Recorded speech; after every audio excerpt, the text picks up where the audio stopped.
Buenas tardes, muchas gracias por la invitación. Bueno, no tengo contrato con la industria farmacéutica y cuando me invitaron a hablar de lo nuevo en VIH no sabía de qué me estaban hablando, porque hay muchas cosas nuevas, fisiopatología, diagnóstico, tratamiento, cura, etcétera. Así que voy a hablar de todo nomás. Tenemos que recordar que la historia empezó ya por los años 80, cuando se empezó a descubrir, ¿no es cierto?, a publicar algunos casos extraños, y de ahí ya se hizo el diagnóstico, y no fue si hasta el año 96 en que la mortalidad por esta enfermedad empezó a disminuir cuando empezó la terapia. Hasta ese minuto se morían todos los pacientes que estaban infectados. Y otro hito importante es en el 2009, cuando un paciente que estaba con un VIH y además tenía una leucemia, se le hizo un trasplante de médula. Esa médula tenía una alteración en que faltaba una molécula y el VIH no pudo replicarse nunca más en ese paciente, que es el paciente llamado de Berlín, que hasta el minuto está sin muestras de tener el virus en su organismo. Bueno, este es el virus. Ustedes recuerdan que es un virus de RNA de doble cadena que tiene un GP120 en la superficie, que es el antígeno, y que se replica fundamentalmente en células que tienen el receptor CD4 y un correceptor. Ese correceptor es el que faltaba en la médula ósea del paciente Berlín al que trasplantaron. La médula no tenía ese correceptor, por lo tanto el virus no se pudo adherir y no se pudo replicar. Entonces, una vez que se adhiere, se funde la membrana y se inyecta el material genético. ¿Dónde está el puntero? Se inyecta el material genético, el RNA viral, que se transcribe, pasa a ser DNA y luego se integra al DNA de la célula hospedera. Y al integrarse queda latente hasta que se activa por algún mecanismo y empieza el RNA mensajero a transcribir nuevamente y la proteasa a formar nuevos vibriones. Ahí es donde están los sitios de target de los fármacos también. Esto es importante porque las células susceptibles de ser infectadas por el virus son todas estas, y muchas de ellas van a quedar en algunos sitios anatómicos que llamamos sitios santuarios, donde el fármaco no va a poder llegar. Entonces, en esas células va a haber virus que van a estar integrados en el DNA de la célula hospedera en estado latente, y van a estar replicándose en forma muy lenta y van a estar produciendo unas cargas virales de muy bajo nivel que no son detectables por los métodos habituales. Entonces va a haber siempre virus a pesar de que exista tratamiento. Estas son las etapas de FIVIC de la infección, en que realmente no podemos hacer diagnóstico sino hasta el 10º día de infectado del paciente, porque al 10º día recién podemos pesquisar la PCR, podemos pesquisarla con los métodos actuales de laboratorio. Y el test de ELISA, después del día 15, con el ELISA de cuarta generación podemos pesquisar el antígeno. Entonces tenemos un periodo de ventana entre el día 0 en que se infecta y el día 15 en que no tenemos diagnóstico por el ELISA, y eso es lo que se llama el periodo de ventana en que el paciente está infectado, tiene el virus, pero no sabemos. Con respecto a la infección, el virus entra a la circulación, ¿no es cierto?, y se va a establecer en el tejido linfático gastrointestinal, y de ahí se va a diseminar a todos los órganos, aparatos y sistemas de la economía, y fundamentalmente en el tejido linfático, donde puede estar en latencia o puede estar activándose, y una vez que se activa va a empezar a replicarse y va a iniciar la replicación acelerada y destrucción del sistema linfático. Esto en una evolución natural.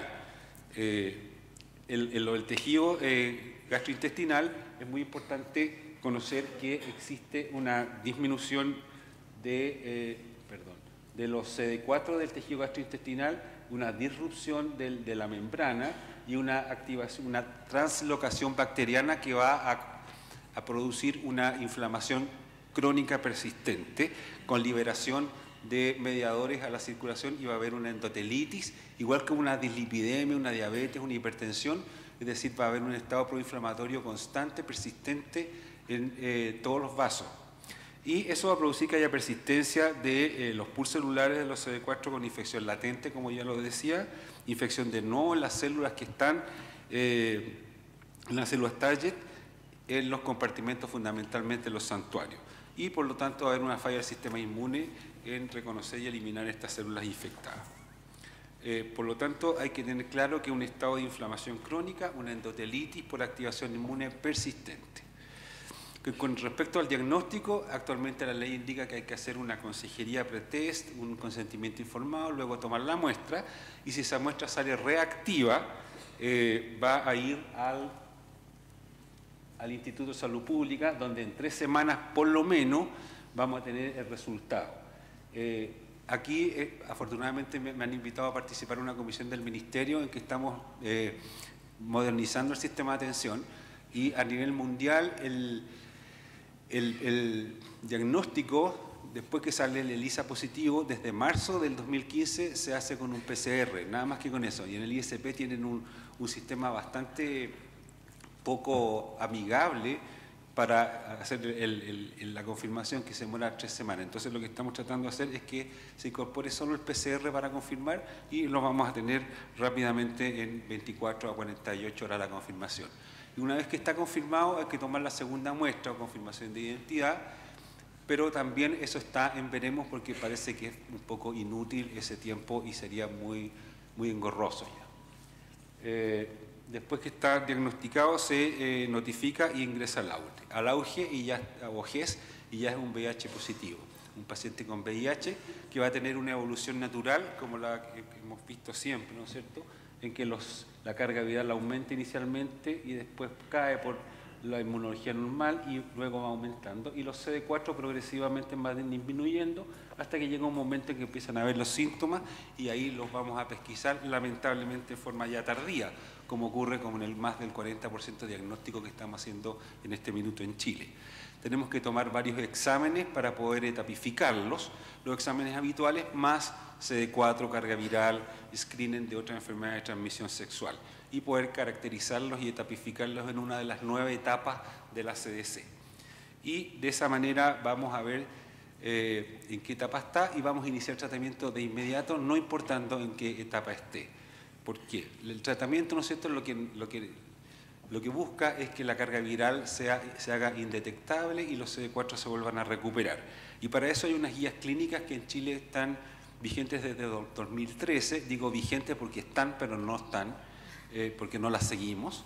¿Y por qué no las seguimos? Porque dice que hay que tratar en circunstancias bastante determinadas, cuando tiene menos de 350, que tenga esto o lo otro, pero eso a nivel mundial ya no corre.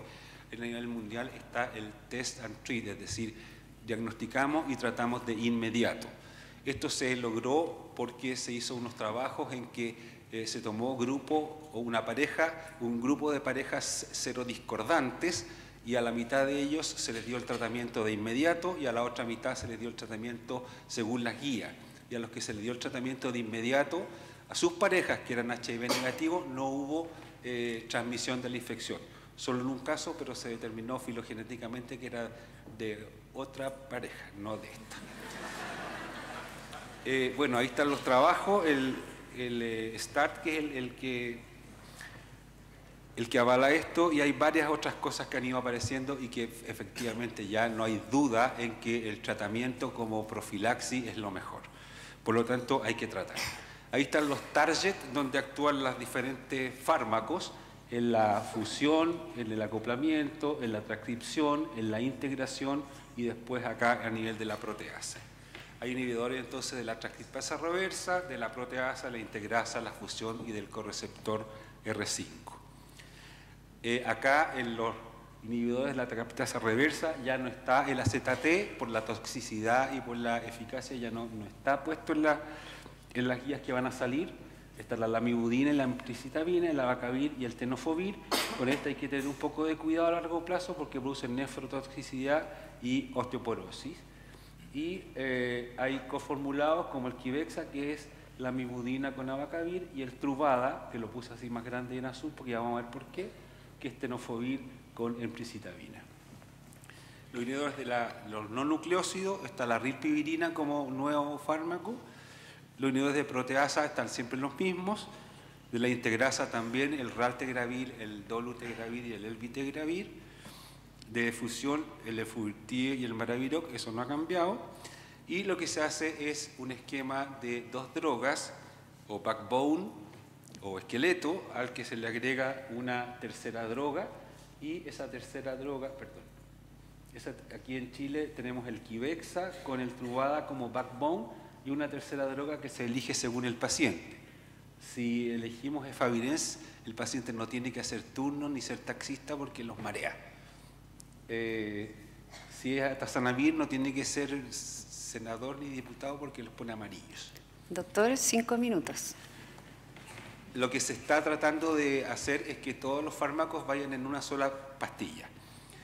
Entonces hay nuevas formulaciones para esto, como la tripla, el Complera, el Strivil y el Trumec, que tienen los 3 fármacos en una sola, y ahora va a salir uno nuevo que se llama Genboya, que es la misma cosa que el que Strivil, pero que en vez de tenofovir de una forma lo tiene de otra para que no tenga las reacciones adversas del tenofovir habitual. Hay que tener claras las interacciones, para eso los invito a bajar una aplicación al teléfono que se llama el HIV eChart, que ustedes ponen, por ejemplo, que está tomando tazanavir y quieren darle omeprazol y la aplicación le dice no se le da ni una cuestión porque no se puede. Y ahí está la causa de por qué no. Todo esto para tener un éxito virológico, es decir, mantener carga viral indetectable y no caer en la falla virológica, es decir, que no alcance la indetectabilidad o que haya una detectabilidad después de estar indetectable. Y esto puede ocurrir porque no se tomen las pastillas o porque aparezca resistencia. Y si aparece resistencia, hacemos un test de resistencia para ver qué mutaciones hay, a qué son resistentes y hacer un nuevo esquema con nuevas drogas. Y existen ya nuevas drogas, como el TAF, que es el tenofovir cambiado, ¿no es cierto?, para que no tenga estas reacciones adversas, la rilpivirina, que es parenteral, es decir, se inyecta cada cierto tiempo, o el cabotegravir. El cabotegravir es inhibidor de integrasa, es inyectable, se puede poner cada 6 a 8 meses y también tiene acción de profilaxis preexposición, como lo vamos a ver al final. Hay el albuvirtida, que se presentó en noviembre del año pasado, pero parece que no tiene mucho futuro, y hay otros anticuerpos monoclonales que ya se están presentando y se van a presentar este fin de semana. Empieza el Congreso Internacional en que seguramente ya van a haber resultados con ellos. Aparte, ¿todo esto para qué? Para mejorar, ¿no es cierto?, la adherencia de todos los fármacos. En cuanto a la epidemiología, bueno, los factores, las poblaciones de mayor riesgo, ahí hay una flechita azul que está un poquito más arriba, debería estar, porque las poblaciones de mayor riesgo en este minuto en Chile son los adolescentes y los mayores de 50 años. No hay que obligarse de las mujeres, la población trans, los trabajadores sexuales, los drogadictos no endovenosos, es decir, marihuana, cocaína y alcohol, son situaciones de alto riesgo porque se olvida que hay que ponerse el condoncito. Los mayores de 50 años, porque no usan condón, usan más Viagra y tienen más vida sexual, y a los médicos no se les ocurre que un señor de 55 años con neumonía puede tener VIH, sino que le corresponde tener neumonía y le corresponde nomás, pues entonces no van a buscar nada más. Existen ya normativas para el tratamiento de los pacientes con mayor, y recuerden que por esto de la endotelitis, una persona tiene una edad cronológica 5 a 10 años mayor que su edad fisiológica, y tiene por lo tanto mayor comorbilidades, tienen más infartos, tienen más osteoporosis, trastornos cognitivos, y además hay que tener en cuenta las coinfecciones, sobre todo la hepatitis B y la hepatitis C, que en Chile no es tan frecuente, pero la B sí. A todo esto, a todos los exámenes que hay que pedir, hay que agregar los habituales que le pedimos a la tercera edad. Las políticas mundiales, bueno, ya vimos esto del test and treat, sé que me lo voy a saltar. Y actualmente en el mundo lo que se está tratando es la política del 90-90-90, es decir, que el 90% de los infectados estén diagnosticados, que el 90% de los diagnosticados estén en tratamiento y que el 90% de los que están en tratamiento estén en carga viral indetectable. Y ya hay varios países que lo han conseguido. En Chile solo tenemos 23.000 diagnosticados de 40 y tantos miles, es decir, tenemos el primer 90 por muy bajo el 90. ¿Y por qué? Porque no tenemos buena pesquisa. Hay que aumentar la pesquisa ¿Cómo? Aumentando la oferta del test, eliminando esta burocracia de consentimiento informado, de consejería pretest, etcétera, disminuir los tiempos, como hacer solo una PCR en vez de hacer un tremendo algoritmo diagnóstico en el ISP, y para eso ustedes son los que tienen que saber que hay que solicitar el test. Solicítenselo hasta el gato que entra a pedir la hora a su consulta, a todos. De esa forma, la infraestructura de sus consultorios, de sus hospitales, se va a ver obligado a pedir al Ministerio que hagamos todas estas cosas. Entonces, recuerden que la población de mayor riesgo son los que vimos recién y además quien menos se lo espera. En profilaxis preexposición, ya el doctor Fauci, el del Harrison, en noviembre del año pasado ya lo habló. La profilaxis es tomarse unas pastillitas antes de tener un acto sexual sin condón con una pastilla, con una persona que esté positiva. Ya hay varios trabajos que lo avalan. El fármaco que se usa es el Truvada y hay dos formas de tomarlo. Una, 2 horas antes, entre 2 y 24 horas antes de la relación sexual, y una después, 24 horas después y 48 horas después. O bien, todos los días si uno no sabe cuándo va a tener la relación sexual. El problema es que el frasquito vale 430.000 pesos por mes y no lo cubre nadie. En cuanto a la cura definitiva, y esto para terminar en un minuto, habrá cura. Recuerden que el paciente, aunque esté en terapia, es un paciente que está muy inflamado y que está con una disfunción inmune, con una activación inmune, que está replicando, que tiene viremias de bajo nivel, que tiene una persistencia viral. Por lo tanto, tenemos que tratar de disminuir esa replicación viral intensificando la terapia, por ejemplo, disminuir la inflamación, disminuyendo la translocación bacteriana con diferentes esquemas, tratando las coinfecciones, disminuyendo la fibrosis del tejido linfoide, por ejemplo, con IECA, y directamente sobre la activación inmune con inhibidores de la COX-2 o la atorvastatina. La cura puede ser completa, como el paciente de Berlín, que es el único que ha tenido esta cura, o funcional, es decir, mantener viremias de bajo nivel, CD4 normales sin terapia, como ocurre con los controladores de LIT, que son pacientes que sin estar en tratamiento tienen viremias muy bajitas y CD4 normales, o recién nacidos que han nacido infectados y se les empieza de inmediato el tratamiento y luego puede suspenderse y han ido siguiendo y no han tenido viremias mayores. O bien lo que se llama el patear y matar, es decir, activar las células que están latentes y una vez activas hacer que expresen en la superficie el CD4, qué sé yo, y en ese minuto intensificar la terapia para hacer una cura funcional. Esto ya está, seguramente va a estar ya publicado próxima semana en el Congreso Mundial. Hay varios fármacos que están en esta tendencia. Otros laboratorios, aquí está el de Bristol que está elaborando otras moléculas que posiblemente también lo va a producir ahora. Y bueno, finalmente esto es lo que quiero que se lleven, que la incidencia va en aumento, que es un estado inflamatorio persistente, que la edad fisiológica del paciente es mayor que la cronológica, que tiene comorbilidades más que la población normal, que hay nuevas drogas y nuevas formulaciones, que hay que testear y tratar, que el paciente en terapia con carga viral indetectable no transmite y que hay que aumentar la pesquisa. Eso para mí es lo más importante. No sé por qué todos los que estamos en esto somos medios pelados. Agradecemos Muchas gracias.